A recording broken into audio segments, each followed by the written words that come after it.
Financial action task force کی 21 سے 23 اکتوبر کے دوران پاکستان کے ساتھ اجلاس میں اس کے گرے فہرست میں درجے پر تذکرہ کیا جائے گا اور دہشت گردی کو مالی تعاون یا منی لانڈرنگ کے خلاف اٹھائے گئے اقدامات کے معائنہ کیا جائے گا۔ وہیں پاکستان کے معروف دہشت گرد تنظیموں مثلاً لشکر طیبہ، جیش محمد وغیرہ نے خود کی شکل بدل لی ہے۔ اب وہ افغانستان پاکستان سرحد پر اپنے تربیتی کیمپ لگا کر افغان ماڈل پر جہاد کی تربیت دے رہے ہیں۔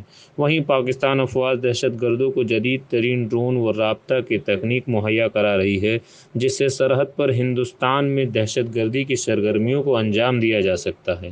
اب دیکھنا یہ ہے کہ FATF کے اجلاس میں پاکستان کے گرے درجے کے متعلق کیا فیصلہ ہوتا ہے۔